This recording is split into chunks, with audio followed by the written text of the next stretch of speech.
Hi everyone, and welcome to today's Sharing Stories. I'm Teresa Duffy from the Jisc Regional Support Centre for Scotland, and today I'm continuing our series of Sharing Stories webinars. These are the short webinars where I chat to the movers and shakers in further and higher education in Scotland. These are the people who work in the institutions who have been working on innovative projects or tinkering with the technologies and have found a solution that has either improved their working practice or enhanced their teaching and their learning. This term I'm actually talking with the iTech award winners from 2013. Those are the staff that actually were at our big conference this year and walked off with one of our case study trophies. So this is one of the opportunities that you have of actually being able to listen in a bit more detail about what those people actually did in their institution, what it was that made their case study special, and help them to carry off the award. So do feel free to pose questions in the chat panel as we go along today, and I'll be making a note of them and I'll pose them to our guest speaker at the end. Well, this afternoon I'm delighted to introduce Douglas Morrison from the City of Glasgow College. Dougie is a lecturer in stonemasonry and conservation in the Faculty of Construction, Engineering and Energy at the City of Glasgow, and he carried off the iTech Award for assessment this year at the conference. So well done on that, Dougie. I know you had some very stiff competition in that category, and I think everybody that's tuned in today from far and wide are very interested to hear how you managed to transform your student assessment process by using a variety of technologies. So, Dougie, how did you do that? Okay, thanks very much for your introduction, Teresa, and welcome everyone to this Sharing Stories webinar. I'd just like to start off by telling you a little bit about where I'm coming from and the type of student groups that I work with. And you see on the first slide that I am a stonemasonry trainer, so I work in vocational education at City of Glasgow College. I work with a range of apprentices from throughout Scotland, all of whom are employed in the stonemasonry industry. I've been working in the college as a lecturer for about 10 years now, so I've kind of spent a long time teaching, assessing and training. And getting to that stage in my career where I'm really starting to identify where the gaps are and trying to find ways of using technology to solve problems that we have within our training and within the industry. The iTech Award itself was awarded for some work that we had done on electronic portfolios within the construction industry, and working with technology in construction is something that hasn't been done to a great extent. So it's been really interesting to explore how we can try and find ways of working with our students in the college, but also within the workplace as well, because as they are apprentices, they're all employed. And my intention really today is just to go through some of the things that we've done in the college. And some of the ways that we've improved in our assessment and employer engagement, and the learning experiences that we give to our young apprentices. And there I'd like to show you some of the technology that I've actually been using, and just give you a short demonstration, and hopefully everyone will find something that may be transferable to what they're doing. So basically, when an apprentice comes to the college, they are placed on a 4-year training program, and within that training program, they are expected to carry out a wide range of assessment. One of the main issues that we found was that although we had the assessment in place, quite often the students weren't really engaging with it. They understood that they were going to be assessed, and they understood who would assess them and when they would be assessed, but they quite often failed to fully understand why they were being assessed. What was the point in it, and where's the educational benefit from it? We at the time had a range of paper-based portfolios, and what would happen is at the end of each week we would take some photographs of the students' work, and we would stick them into this paper folder. We would have checklists, as many educational institutions do, and it really was an exercise in ticking lots of boxes and sticking a photograph in.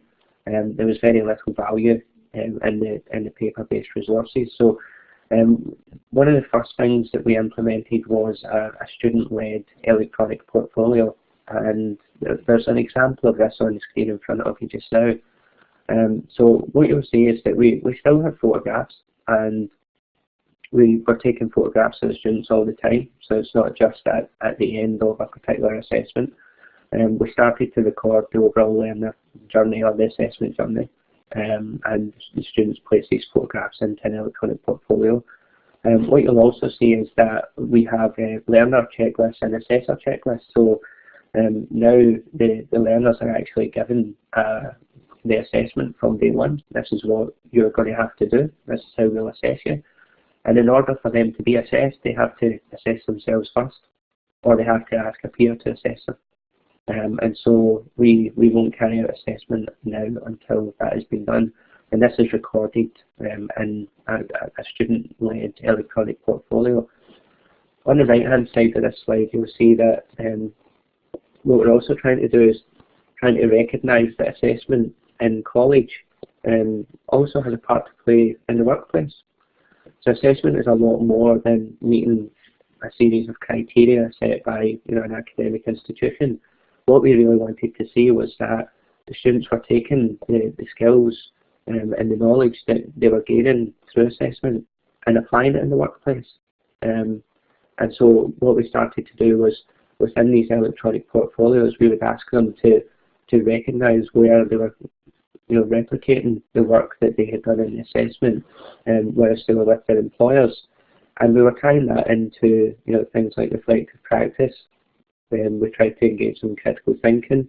We introduced the curriculum for excellence, the 4 capacities in there as well. So, again, it's not just about what they were doing, it was about, why what they were doing is making them successful, and, how they were contributing effectively in the workplace, what responsibilities they took on, were they becoming more confident.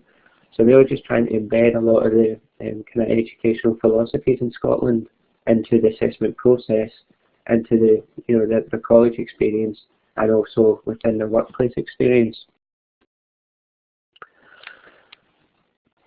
Some of the feedback that we had from our students was that they had these paper-based portfolios, and they recognised that they were useful. They held a record of everything they'd done well at college.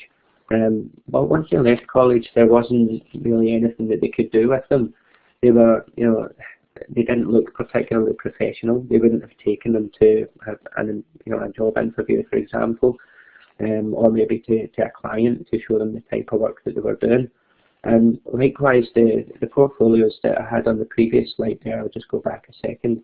They're very interesting, from a lecturing perspective, a teacher's perspective, but an employer isn't particularly interested in the standards or the criteria that they met in a particular assessment. So one of the things that we started to do was to generate interactive portfolios, and these were made on iBooks Author, which is a free app provided by Apple on the App Store. And we essentially looked at making up a book, if you like, and within this book we would have images of the students at work, so it would really track the whole learner journey, or the assessment journey, sorry. We would have the images, we would have written feedback, and we would have video feedback as well. One of the things we were really keen to do was, when we were carrying out assessment, we recognised that once the assessment process was complete, it was gone. The students couldn't access it again. So we started to record the verbal feedback, and we embedded that within the students' portfolios. So when they go and see an employer, they would be able to take a portfolio out. They could have it on their phone or on their tablet. We could print it out in a PDF, but obviously we lose the interactivity there. But we tried to come up with something that would work on a mobile device, that they could take out and they could show a prospective employer or client, here's all the work that I've done, here's what my lecturer says about me, here's what my training officer says about me, potentially even here's what my employer says about me. So we started work on these interactive portfolios, I'll bring these up in just a little minute. Within the portfolios, we were quite interested as well in capturing what was going on the periphery of assessment. So we recognised that, as I said earlier, there was a lot that was happening in the workplace, which was very relevant to assessment. There was a lot that was happening in the students' spare time, things that they were working on, and that wasn't necessarily within the college programme, but was really important because it was just the valuable learning that they were gaining through their experiences out with the college, and also the kind of sit-down reviews that we would do with the students. These were extremely important moments. It's one of the few times that a student would get 20 minutes, half an hour to sit down and have that one-to-one discussion about the progress that they're making, and where they're doing well and what they need to concentrate their efforts on. So again, we really wanted to capture all this within the electronic portfolios, and I'll show you a demonstration of one of them in action just now. This slide here shows the iBooks Author application that we use to generate these portfolios, and down the left hand side you'll see that we have a range of pages, and effectively this is the way it works. Each page represents an assessment. And when we go on to the next slide in a couple of minutes, you'll see that on each page there's a video element, there's the visual or the image element, there's the written feedback, and again these are all interactive. It's very, very easy to generate, and once we populate the assessment book or the portfolio, then we can just publish it straight to a mobile device. Okay, and the slide 8 has disappeared again. Okay, so one of the other things that we wanted to do was gather all the information that we were collecting about students. So we had images, we had videos, we had written feedback, we had their formative work, their summative work, and we decided to use Microsoft SkyDrive to host all this content and keep it in one place. Now, the advantage of doing that, and for those that don't know, Microsoft SkyDrive is an online cloud storage system, so it's basically a space where students can upload files and share them with anyone that they want to share them with. So what we would do is we would upload all the information from throughout the week whilst they were in college, and they would then share that information with their employers, their friends, their families, again, prospective clients and various other people.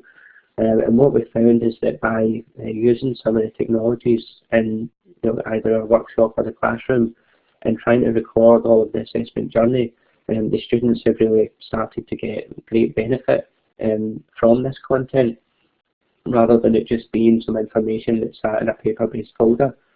So they are sending pictures out to their employer saying, this is what I've been doing at work at college this week. And when they go back to their employer's saying, well, I didn't realise that you were capable of doing that standard of work, so now I'm going to give you some of that work to try out. We've had employers saying, what does your lecturer say about you at college? What feedback are you getting on the standard that you're working to? And rather than trying to tell them about it, they just say, well, here's a video of my lecturer this week, talking about some of the work that I've done, quite often with peers as well. So it's been a really kind of effective way of gathering the information that we're getting for assessment and creating value from it. One of the other things that we've found has been really useful is when our external verifiers come in, to make sure that we are assessing and verifying to the appropriate standards, that instead of seeing a series of checklists or a series of images, that they can actually watch the assessments as well, and they can really dig down and see every assessment that's been carried out throughout the year for every single student, and all this is contained within a very easy, simple to use portfolio. Now, what I'm going to do just now is I'm just going to try and share a screen with you, and I'm going to take you into iBooks Author itself. So hopefully you're all able to see this, and this is just this is the program that we use to produce these electronic portfolios. What you should see is that if I just cycle through the pages, each one is set up in the same way. Very small amount of written feedback, and you'll see that there's embedded videos. So I don't know if you can all see that, but every assessment's right there, and also we can flick through and see all the different images of these students at work, all the different stages that they went through. And this is available for every single assessment that the young stonemasons at City of Glasgow College do. We'll also look at things like achievement galleries that we will embed within the portfolio itself. So I mean, the achievement gallery could be anything from "this is what I've done at work this week" to you know, I won an award, I won a credit for the year. Sorry about that, everyone. Phone's just going off in the background. Let's take this off for a second.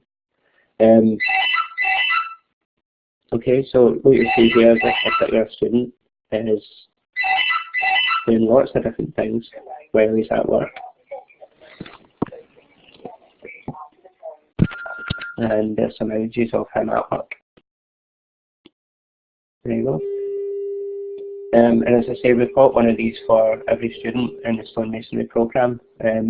As far as uploading information goes, it's really, really simple to make amendments to it. So if, for example, I wanted to say something in here, I just double click on it and I can type in whatever I want to put in. If I'm wanting to upload images, then I can just drag and drop. And there's a new image there. So I'm just dragging these images from the desktop and just dropping them in.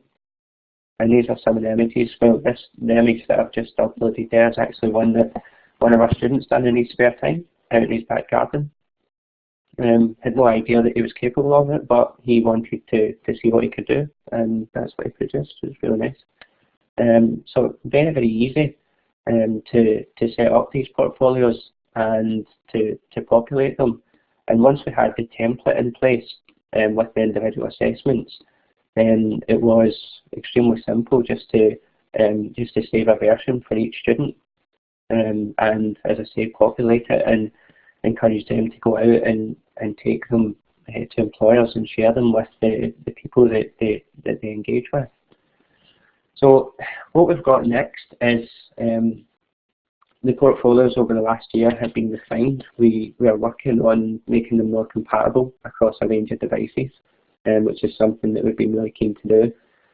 We've actually got some support now to make them available across Android and Apple devices on the phones, but also to make them compatible on desktops and Macs and just about everything else that you could imagine.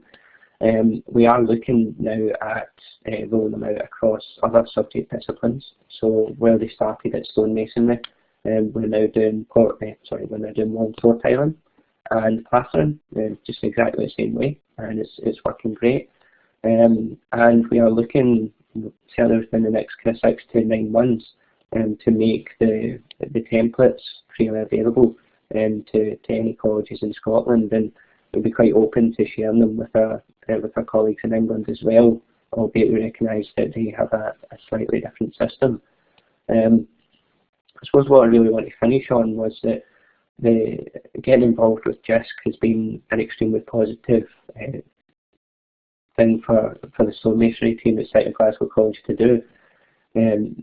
Even just raising the profile of some of the work that we were trying to produce within our own organisation to get recognition and to get access to some of the knowledge within the Jisc team has been absolutely amazing. I spent a lot of time with Margaret Mackay at Jisc, who came out to the college and interviewed myself and helped set up a case study for the iTech Award. And I would encourage any of you who are working on something similar to really consider putting a proposal forward to the iTech, to the iTech for 2014, because as I say, it really does raise the profile, and it gets you a great amount of support, both internally and externally, but particularly within your own organisation, to kind of carry these projects on and to develop them and to continue to develop them. And it's been a wonderful experience. I'd like to thank you all for listening and invite you to ask any questions that you may have about the portfolios. That's brilliant. Thanks, Dougie. That was really, really interesting. I know that Sorry for the probably. phone. No, that's okay. These things happen. It just proves that it's live, isn't it? Yeah. I was very interested in seeing all the pictures. You actually had such an enormous number of pictures there that I wondered, did you actually use photography students that were taking the pictures, or did you just take the pictures yourselves with iPhones, or what did you use? Yeah, well, we had a camera in the workshop. A lot of the stuff that we do is in a workshop environment, and so we would periodically just go around the workshop and take a photograph of each student and what they were doing in that particular time. So we would try and get at least one photograph per day, but it was usually a few more. When we had presentation stonework, so it might have been in an exhibition or a charity project or something like that, then we would encourage the photography students or professional photographers to come and take that. Quite often those photographs would end up in the achievement gallery section, so they weren't necessarily essential to assessment, but they recognised the wider achievement.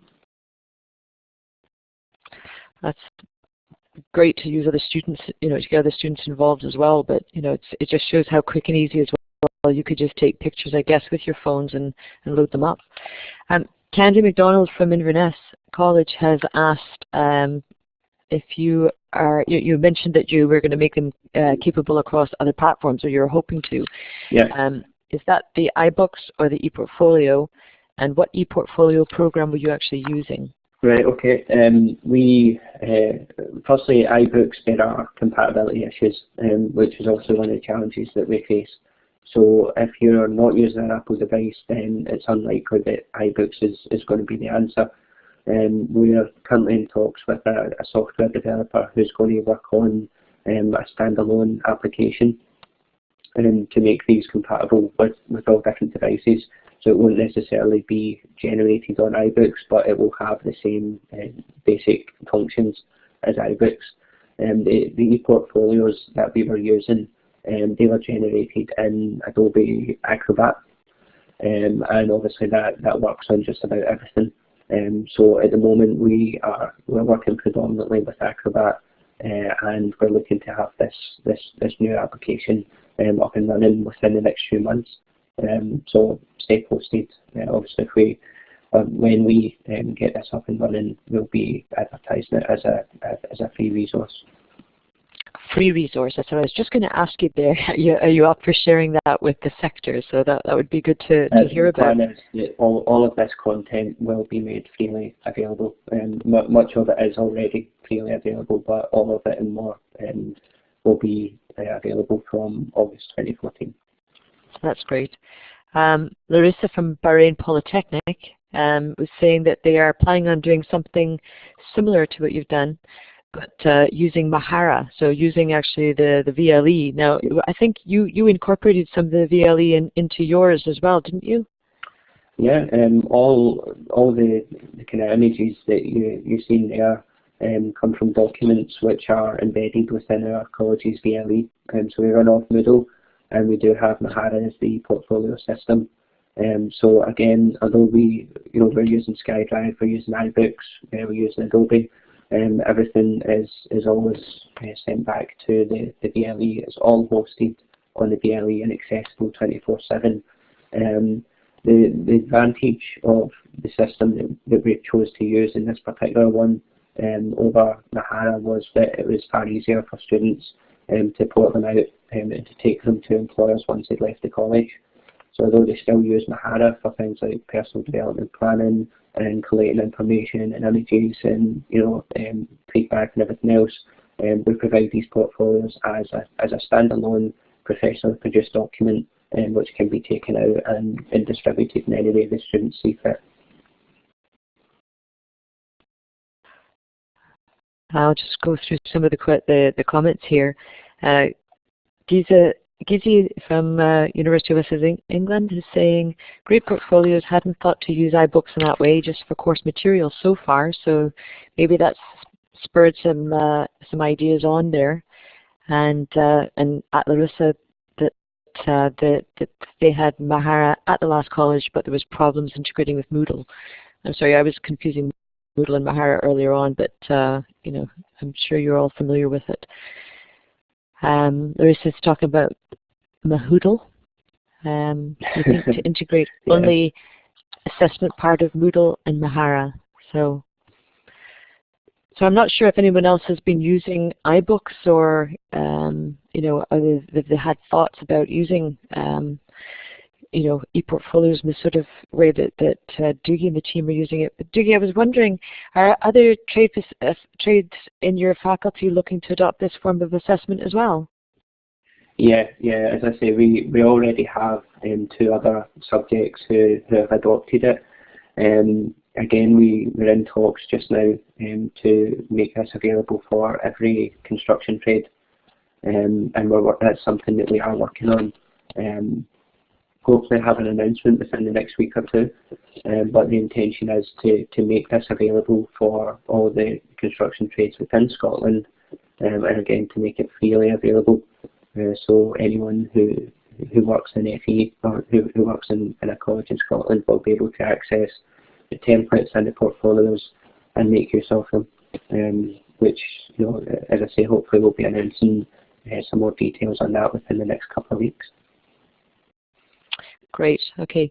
Larissa's just saying that she's got a problem because Bahrain and Apple, it's not really working for them, but maybe in the future. So they're looking for an alternative, perhaps.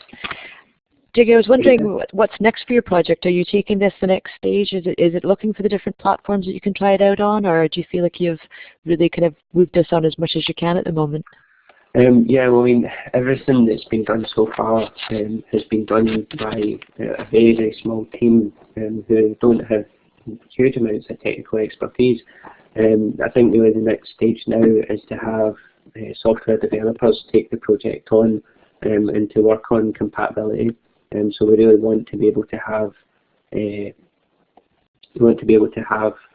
information that's accessible on all different mobile devices. So yeah, we're really needing software developers to step in and help us now. And obviously we're working with a lot of our partners, our awarding bodies such as SQA, our employer stakeholders such as Historic Scotland. So we're trying to get as many people involved as possible, and to get their feedback on what they're looking to go into the portfolios. We're working on refining them. We've added a lot of information in even just this year, which really encourages things like reflective practice.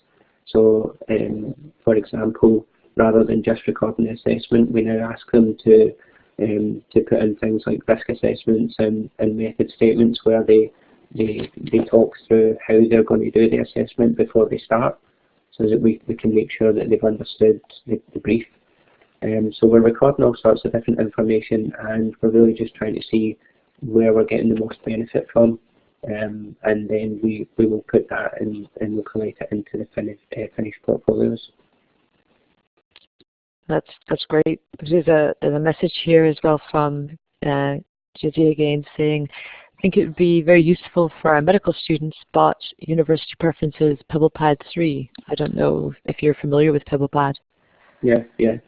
I mean, really, I think the software that's being used isn't so important. It's more the concept of, you know, recording assessment as an example through video, so that students can go back and watch it again and again and again and get that feedback, because I think most people now recognise that feedback's probably one of the most important tools that a teacher can use. So to enable students to access that as many times as they want and whenever they want is really valuable. I think you know, not all subjects are going to lend themselves to having images, but you know, it may be that there's different documents, it may be that there's different ideas or different theories that the students can collate as their kind of learning material that is applicable to the assessment. So it's really just about recognising the importance of the learning, but also recording the criteria set by the assessment. But certainly the video feedback has been extremely popular. Yeah, there's just a comment there that the post-course access for students for these portfolios is a concern, and that was certainly always an issue when they're behind firewalls and within, colleges and universities, lock them down. But certainly, I know that you guys are doing it, putting it up on the cloud, aren't you? So students can still use them once they've left. Is that correct? Yep. The portfolios, provided they are still supported by the developer, whether it's Apple or Adobe or whoever else it is that we use, Microsoft. As long as it has the support from there, then the college has no digital rights management in place. These are given to the students, and they are accessible and amendable and modifiable for as long as they are supported. That's certainly way more of interest to students as well. I think you've probably found that when you're working with them, that they're probably making ideas and suggestions and coming up with things themselves because they know they'll be able to keep this as a future record. And I like the idea that you mentioned in your case study that a lot of the jobs, employers abroad, students can send off their digital portfolio to people abroad very easily now instead of just having that paper-based one that you used to do, I guess. Yeah, I mean, absolutely. We have quite a number of our students go to Australia when they're fully qualified and maybe spend a year or so there. And almost all of them have sent these portfolios over to prospective employers there, just to say, this is the type of work that we've been doing, and this is the standard that we're able to meet. I think one of the natural progressions from the college perspective is to try and back these portfolios up with badges, for example, with open badges, to say that not only is the portfolio there and signed by the lecturing staff from City of Glasgow College, but it's also accredited through the open badges system, and that's something that I'd love to do and something that we're looking at the moment. Well, that's great. I see we're just past 1 o'clock, so I suppose I should let people go and have their lunch. We're going to start losing people anyway. There was one last question there from Jenny McLeod. Yeah. Jenny was asking, when you said that it'll be freely available, where would this be from? And I've left your name up there on the screen, so I'm suspecting it's going to be from you. Would that be right? Well, yeah. I mean, if you take a note of my contact details just now. As I say, we've got we're hoping to make an announcement within the next couple of weeks. We're currently in the final stages of getting funding, and hopefully when we do get the funding finally secured, there will be an email sent out to all participating colleges in Scotland, letting them know that this content is available. So yeah, that's something. If you take my details and even just drop me an email to remind me to let you know when I find out, then I'd be more than happy to contact you. That's absolutely brilliant. Okay, well, I suppose I'll bring it to a close now. I've got a sneaky feeling that some people might be contacting you directly, Dougie, with your email address there and just asking you some more questions. But I'd just like to thank everyone for their time today, and especially Dougie for his time and for all the input. I do urge you to have a look on our website at the whole case study if you haven't already seen it, because there's actually a lot of things there that's in the case study that obviously time was limited today. So like Dougie said at the beginning, if you have a case study idea, please do feel free to give us a call. We're the ones that actually will sit down and write it all up. It's not just adding that to your already hard-pressed time. But if you'd like if you have any ideas at all, please get in contact. Everybody who submits a case study would be nominated for the iTech Awards next June, and you also get an open badge. We're doing contributor badges, so please do get in contact. In 2 weeks' time, you could join me. I'll be speaking to another one of our iTech Award winners. It'll be Fiona Culligan from Robert Gordon University. That sharing stories session, we'll be looking at her iTech Award winning case study on using digital video recordings of simulation for self-evaluation. So you can book it in the same way that you booked this one. Please feel free to join in, and you can ask your questions then. So thanks once again for contacting us, and thanks, Dickie, for today. Yeah, thanks everyone. Cheers.